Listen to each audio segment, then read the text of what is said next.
Il a fallu du courage à Dominique Hébert pour accepter d'être filmé.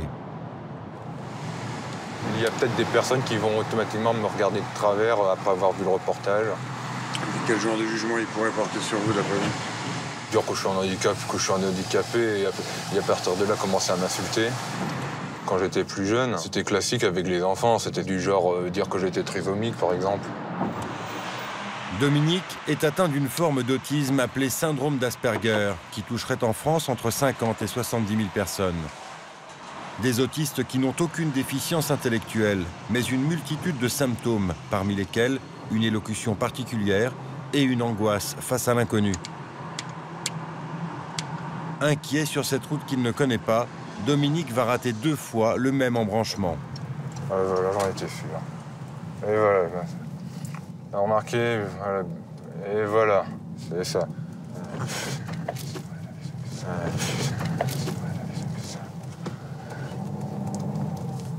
Bon, c'est parti pour 3 km de détour. À 25 ans, il vient de quitter ses parents et sa Bretagne natale pour s'installer à Nice, où il a trouvé un travail d'informaticien. Aujourd'hui, c'est le début de son contrat chez Avencode.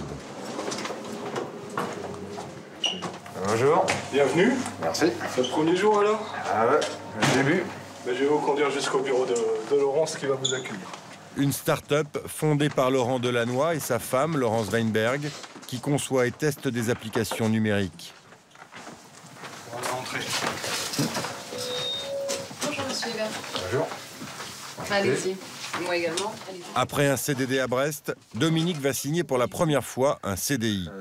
Malgré un master en informatique très recherché, et contrairement à la plupart de ses camarades de fac, personne ne lui en avait encore proposé. Vous êtes embauché à temps plein donc pour 35 heures par semaine. Alors vous devez être vos initiales en bas de chaque page, recto. C'est une association d'aide aux autistes Asperger qui l'a mis en contact avec Avencode. Il ne veut pas donner son salaire, mais ici on est dans la fourchette du marché, 1 200 à 2 000 euros net par mois. Voilà, donc on en a fini. On va aller rencontrer les équipes maintenant. Le taux de chômage des Asperger est inconnu en France, mais tous les témoignages montrent qu'ils ont beaucoup de mal à trouver un travail.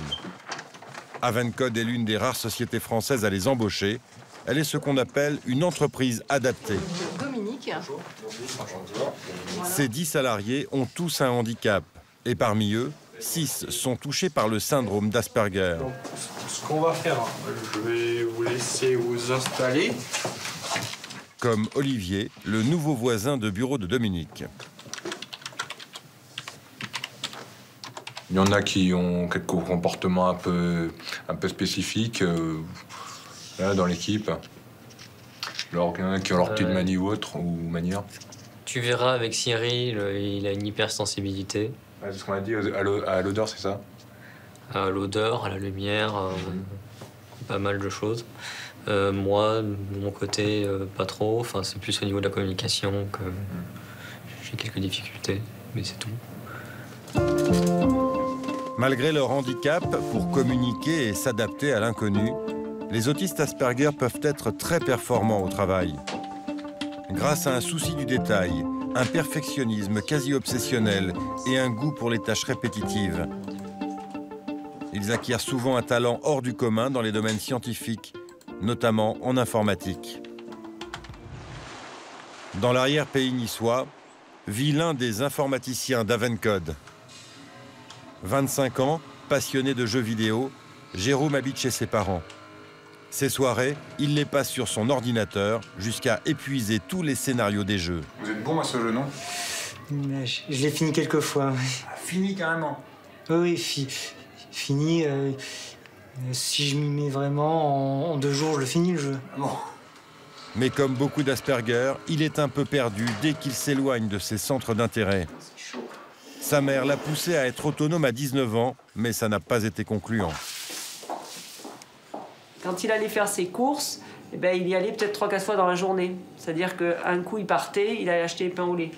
Après, il revenait, il s'apercevait qu'il n'avait pas pris, je sais pas, le chocolat. Donc, il repartait chercher le chocolat.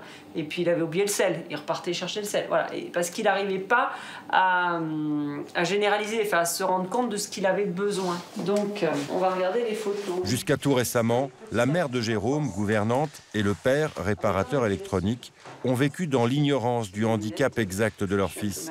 Ils avaient juste constaté depuis longtemps qu'il était différent. Donc ça, c'est Jérôme tout petit, avec sa mamie. Quand il était petit, il faisait beaucoup de colère.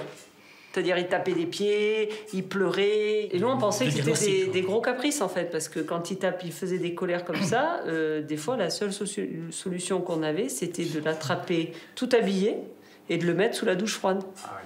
Parce qu'il n'y avait rien d'autre qui calmait. Il se faisait mal. Mais il se faisait vomir, mais il allait loin dans son truc. Il tapait, il faisait vibrer le sol, il était vraiment... C'était quand même assez violent. Et il n'y a que la douche froide, bon, c'était très violent, hein, mais on avait trouvé que cette solution-là pour le calmer. Les médecins disaient, bon, il est capricieux, c'est un enfant, bon voilà, pour eux c'était normal, c'était normal. Jérôme grandit tant bien que mal. Il révèle bientôt un talent pour les jeux de construction et le modélisme. Dans la famille, il reste à l'écart, comme sur cette photo avec sa mère et son petit frère. Main derrière le dos, il évite les contacts physiques avec eux, un comportement fréquent chez les autistes. Ça vous a manqué quand même de ne pas pouvoir le serrer dans les bras, non? Oui, un petit peu, oui, bien sûr, mais après on a compris que en fait, le contact, ça le gênait. Donc pour son bien-être à lui, on a accepté, quoi, disons. Il sait qu'on est là, mais on sait très bien que de la part de Jérôme, on n'a pas à attendre de câlins. On ne demande plus. Aujourd'hui, voilà. on n'est plus demandeur de ces câlins. À l'école, il travaille bien, mais il n'a pas d'amis. Il n'y avait qu'un copain qui était venu pour son anniversaire. Et pour ses 6 ans, 7 ans, on avait fait donc un anniversaire. Donc on avait essayé d'inviter pas mal de gens de sa classe. Et puis et Jérôme s'est quasiment ennuyé tout l'après-midi. Les autres enfants se sont amusés, se sont divertis. Et lui, il est resté quasiment tout seul. C'est vrai qu'à ce moment-là, on s'est dit, pourquoi il ne s'amuse pas, quoi? Pourquoi il n'arrive pas à jouer avec les autres enfants? Et pourtant, on pensait que c'était ses amis, mais voilà. Mais il n'était pas triste, je pense pas. Mais il n'est pas triste, Jérôme. Je veux dire, le fait d'être seul, il n'est pas... quand on lui demande, il nous dit non, je ne suis pas triste. Enfin, je suis pas... je me sens pas mal, quoi. Tiens. C'est en regardant une émission de télévision il y a 3 ans que les parents de Jérôme ont compris que leur fils était Asperger. Après des tests psychiatriques, ils ont enfin pu mettre un nom sur sa différence. Il avait 23 ans. Vous avez senti quoi quand on vous a dit vous êtes autiste Asperger? Déjà de savoir. Ça vous a fait du bien, ça? Déjà à savoir pour pouvoir gérer simplement les problèmes. Tu nous as dit qu'au fond de toi, tu avais toujours su que tu étais plus ou moins différent. Oui. Tu as toujours senti que par rapport aux autres, tu avais une... Oui, à la façon de raisonner, de faire les choses. Malgré une licence en électronique, Jérôme a pendant des années été recalé à tous ses entretiens d'embauche. Jusqu'en octobre 2015, date à laquelle, enfin diagnostiqué, il a trouvé sa place chez Avencode, l'entreprise informatique niçoise. Sa chef, Isabelle, a le même syndrome. Une seule année. Ouais, non, ça, tu prends pas ça. Dans le passé, elle a travaillé avec ceux que les Asperger appellent des neurotypiques, autrement dit des non-Asperger. Mais elle avait beaucoup de mal avec eux. Parce qu'avec les autres, les neurotypiques, c'est plus difficile de communiquer? C'est plus fatigant parce que la communication n'est pas la même. Et donc, il faut trouver le canal de communication commun. Vous auriez des exemples qui vous ont posé problème dans la vie professionnelle? Oui, c'est pas... Et voilà justement un exemple. D'accord. Ok, bon, j'ai pas de soucis. Bon, c'est le bug, c'est les fameux blancs. Oui, les fameux blancs des Asperger. Ça, vous les connaissez, vous. Vous en êtes consciente qu'il y a des fois comme ça des blancs? Oh, tout le temps, avec les neurotypiques, entre nous, il n'y a pas trop de blancs. On est plutôt bavards entre nous, il n'y a pas ce genre de choses, mais... Parce qu'il n'y a pas de question trop large, en fait, entre Non, vous. c'est direct, c'est A plus B égale C, ou A plus B égale C, point d'interrogation. Enfin, oui, non. Tu l'as regardé, celui-là, ou pas? Centrée sur l'efficacité, la communication des Asperger s'affranchit des formules de politesse, comme l'incontournable « Salut, ça va ?» Je réponds même plus, moi, avec le neurotypique, grosso modo, parce que, de toute façon, je sais que la réponse n'est même pas écoutée, et donc pas entendue, et donc pas traitée. Donc perte de temps. Les symptômes d'Isabelle sont moins visibles que ceux de ses collègues. Pour des raisons mal connues, les femmes Asperger sont souvent moins inhibées que les hommes. Attention. Mais Isabelle a ses failles, elle aussi. À 45 ans, elle habite seule dans cet immeuble du centre-ville. Chez elle, pas de télévision. Elle vit avec ses livres, beaucoup sur la psychologie, son centre d'intérêt depuis toujours, qu'elle a étudié pendant 5 ans à l'université. Ça, c'est quand je faisais mes études, Foundations of Exercise Psychology. Ça, c'est la psycho-cognitive pure. Ça, c'est sur l'alimentation, voilà. Alors, ce qui vous a conduit à vous intéresser à la psychologie, c'est quoi? C'est vos propres difficultés à vous? Je pense, oui, et en général, d'ailleurs, les Asperger, filles, parce que c'est surtout les filles qui s'intéressent à la psychologie, ont un axe, c'est pour se comprendre soi-même, je pense, souvent. Elle a fait toutes sortes de boulots. Commerciale dans les revêtements de sol ou prof de français en Chine. Elle a dépensé à chaque fois une énergie colossale pour s'adapter aux neurotypiques et elle a toujours fini par jeter l'éponge. Depuis qu'elle est enfant, Isabelle vit dans son monde, en retrait des autres. Sur les photos, elle ne sourit pas, mais elle se souvient d'avoir été heureuse. À l'adolescence, elle est attirée par les garçons, mais elle comprend que les relations amoureuses sont trop compliquées pour elle. Depuis, ses liaisons avec les hommes ont toujours été éphémères. Dans les expériences que vous avez eues, qu'est-ce qui s'est mal passé? Tout. Non, pas tout. Enfin, c'est compliqué. Faut tout le temps l'autre ajuster. C'est toujours pareil. Quand on n'a pas envie de parler, il faut parler quand même. L'interaction tactile, faire de la conversation. Enfin, je sais pas. C'est hyper compliqué. Hein. Le système relationnel, je trouve. L'émotion de l'autre, le gérer. Il n'y a pas de constante. Donc s'il n'y a pas de constante, c'est un truc qu'on ne peut pas... prévoir. On ne peut pas prévoir, on ne peut pas machin.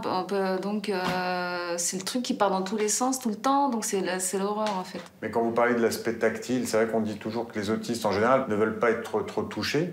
Donc vous par exemple, oui. Ça vous manque pas de ne pas être touché? Ah ben non, bien au contraire. Et même toucher l'autre, c'est compliqué. Hein. Ah ouais. Ah ouais. Donc les odeurs, l'autre, non, c'est compliqué. Et puis, quand l'autre veut, non.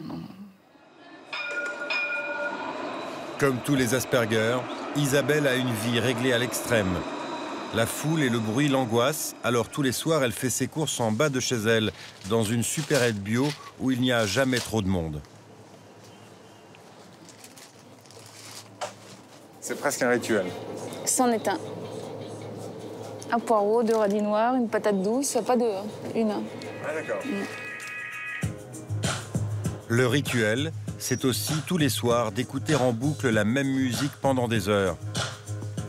Comme celle-ci, dont le rythme régulier l'aide à décompresser depuis plus d'1 mois.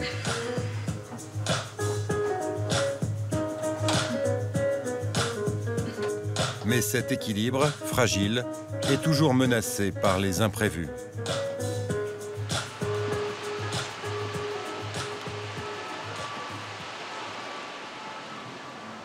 C'est ce qui va se produire ce jour-là.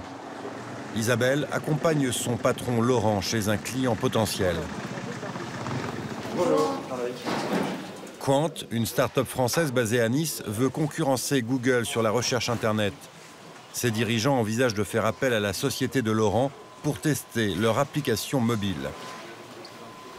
Isabelle m'accompagne toujours dans les kick-off meetings en tant que responsable, ou coach, pardon, pas responsable, mais coach de l'équipe Talents at Work. Mais dans la présentation de son entreprise, Laurent va utiliser une expression à propos de ses salariés Asperger qui va la déstabiliser. Travailler ensemble, nos collaborateurs étant des personnes ayant un trouble du spectre autistique sans déficience intellectuelle. Autiste sans déficience intellectuelle.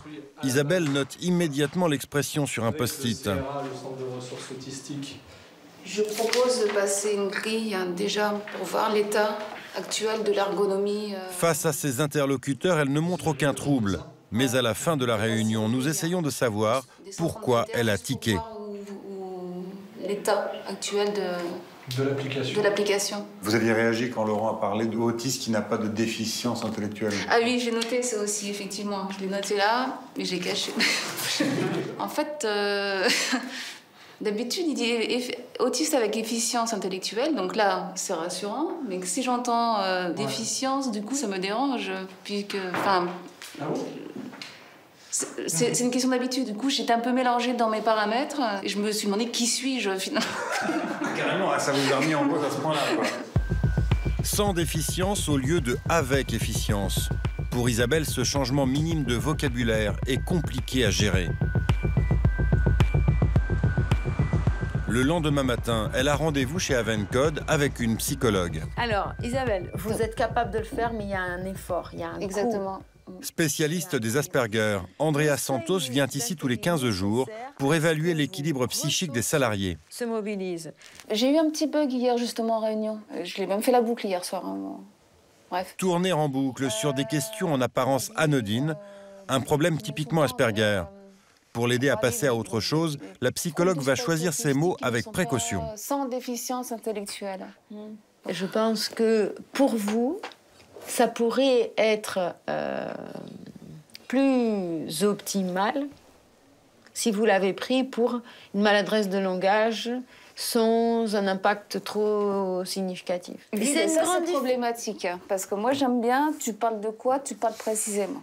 Enfin, de quoi sinon, tu parles pas, moi, des sujets que je connais pas. Il faut accepter, à un moment donné, que on puisse, par moment, ne pas faire les choses de façon aussi précise. Oui, mais je me suis dit aussi comme... oui, non, mais ça, oui. C'est toujours pareil. Oui.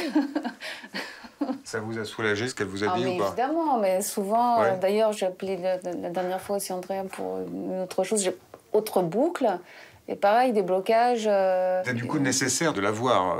Oui, parce que je vais pas me faire 3 jours de boucle sur un truc de client ou une semaine, des fois c'est 15 jours et je t'en finis plus, et pour un truc d'incohérence, vous voyez le truc que c'était. Du champ des... Qu'est-ce qui... Les Asperger doivent vivre dans un monde qui ne fonctionne pas comme le leur et qui souvent les épuise. Il y a un effort d'adaptation qui est fait pendant très longtemps, jusqu'à un moment où le seuil, moi j'ai l'impression que c'est le seuil de tolérance, il est dépassé, et là il y a une rupture. Et il se passe quoi dans ce cas-là, quand le seuil de tolérance est dépassé? Un point de non-retour. Et les niveaux d'anxiété sont très élevés. C'est vécu presque comme une situation un peu assez traumatique. Et souvent, c'est ce qui met fin à des projets professionnels. C'est bon, Jérôme, on peut commencer. Les interventions de la psychologue sont payées par l'entreprise, qui reçoit 3 000 € par mois de l'État pour l'insertion des handicapés. Allez-y, installez-vous. Des entretiens facultatifs, acceptés sans difficulté par les salariés. Alors, on va commencer comme d'habitude. Vous prenez pas de café, non? Monsieur Ceruti. Mariés avec 2 enfants, les 2 patrons rêvaient depuis des années d'une aventure professionnelle en commun. Laurent était informaticien, il connaissait les capacités des Asperger. De personnes autistes dans les grandes entreprises. Il me traîne pas parce que j'aimerais bien le mettre en place le 1er janvier. Laurence, elle, travaillait dans le social et voulait continuer dans cette voie. Après 18 mois d'existence, leur projet est un succès et l'entreprise bénéficiaire. Il y a des contrats qui vont rentrer, il faut avoir les salariés en face. Donc Et 11 CV qu'il faut que je recontacte là. Même si gérer les employés Asperger n'est pas toujours facile, le couple a l'impression d'avoir appris à leur contact. Ils sont beaucoup plus directs que nous, beaucoup plus dans le détail aussi. Et donc, moi, je m'aperçois parfois, avec mon fils, par exemple, qui a 6 ans, qu'au lieu de lui mettre justement dans la communication plein de sous-entendus, je vais être beaucoup plus directive, beaucoup plus... Vous êtes devenue plus franche avec vos enfants? Et avec votre mari aussi? Oui. C'est une question piège. Je réponds oui devant la caméra. Non, mais je pense que oui. Pour Dominique, Isabelle, Jérôme et tous les autres Asperger, l'intégration professionnelle est une première victoire qui leur permet de mieux s'adapter au monde extérieur, y compris après le bureau. Grâce à un site internet, Isabelle a réussi à se créer un cercle d'amis 100% neurotypiques. Cinémathèque, t'as vu des trucs Même si pour cela, elle a dû se faire un peu violence. Au départ, j'ai beaucoup travaillé sur la variable amie, effectivement, mais l'effort est transformé en plaisir, en fait. C'est devenu autre chose. Par contre, quand je veux pas les voir, ils le savent. Ils le savent très vite, de toute façon. C'est oui ou non. Le truc que j'aime bien, c'est qu'elles ne ment jamais et que c'est toujours clair, net et précis. Ça, c'est très différent des neurotypiques. Comme... Et moi, j'aime bien. Et oui, les petits bugs, maintenant on connaît. Les bugs. Les bugs. On laisse tomber après. Et sinon, on fait des sorties normales. Ils se disent, oh, c'est les petits handicapés, c'est bon, on laisse tomber. Non. Comme pour les autres formes d'autisme, les causes exactes du syndrome Asperger restent mal connues. Ceux qui en sont porteurs ne pourront jamais le faire disparaître, juste apprendre à vivre avec.